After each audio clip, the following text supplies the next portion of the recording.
Debra Lafave could not afford to get caught. The middle school teacher had been having sex with a 14-year-old boy at her school. But rather than trying to keep her affair secret, she seemed to be flaunting it. And people were starting to suspect that something was wrong. They'd been married less than a year, but in June of 2004, Owen Lafave began to have a terrible suspicion about his lovely wife, Debra. He said something along the lines of, "I think Debbie's having an affair," to my mom. And he thought it was with one of my fellow teachers.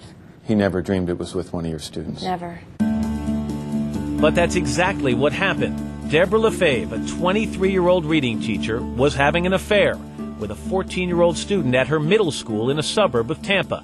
She'd already performed oral sex on him. Now, 10 days later, June 14th, she invited him to help her clean her classroom and crossed yet another line. And that was the first time. You had intercourse with him at school? Yes. School was out, and Debra grew even more reckless. The next day, she drove the student to Ocala, 100 miles north, to visit his 15-year-old cousin. They picked up the cousin at his home. Debra gave him the car keys. Then she climbed in back and had sex with the 14-year-old. You had sex with this student while his cousin drove the car. You know, even if he's not 14 and you're 23, even if he's not your student and you're a married woman, it's a pretty brazen thing to do. Were you scared? It didn't even bother me. And like I said, I am the most modest person even today.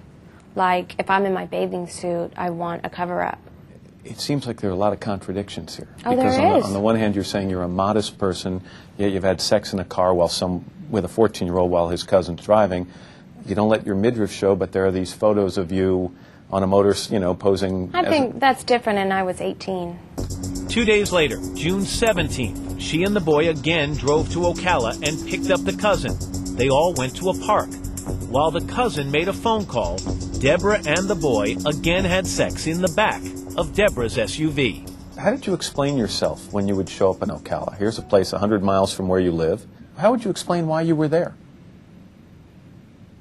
Nobody really, all of his friends that were out there were, high-fiving him and saying, "Oh, yeah, she is hot, blah, blah, blah." So there was really no one that I saw. I didn't know anybody. But those friends are going home and telling their friends, "Hey, this young man in question is being visited by his, in your word, hot teacher." You have to know this story is going to get around sooner or later. Well, like I said, that's a fog that I was in. The only way that I can describe that is I felt that I was a peer of theirs. After sex, she took the boys out for smoothies or shopping. She was even captured on a store security camera in the briefest of sundresses, buying a present for her husband, with her underage lover and his cousin standing nearby. At any point during sex with this student or after sex with this student, did you say, "In the eyes of the law, I just committed rape"? No. I don't think no, I didn't say that. But very soon she'd be hearing it. Debra had been spotted by the mother of one of the cousin's friends. She in turn told the cousin's mom.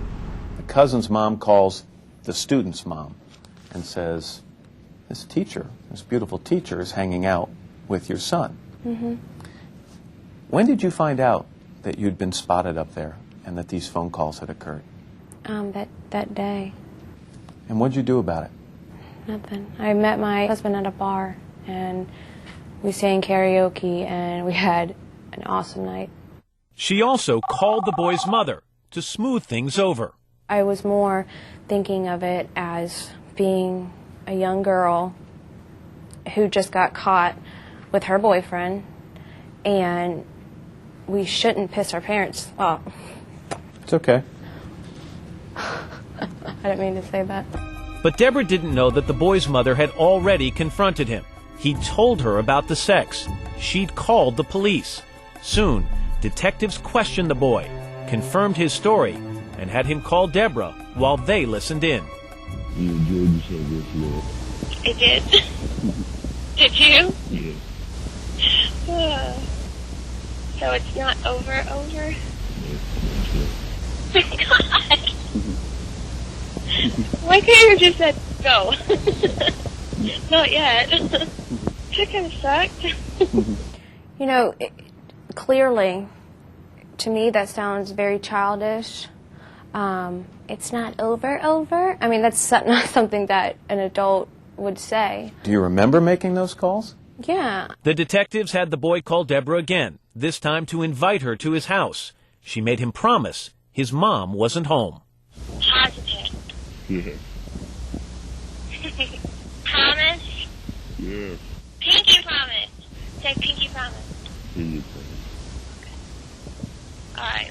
When Debra arrived at the appointed time on June 21st, 2004, the police were waiting. She claims that even then, she was still oblivious to the idea that she'd committed a crime. It took about maybe 5 seconds, and my car was surrounded. And at first, my immediate thought was, did I just run a stop sign?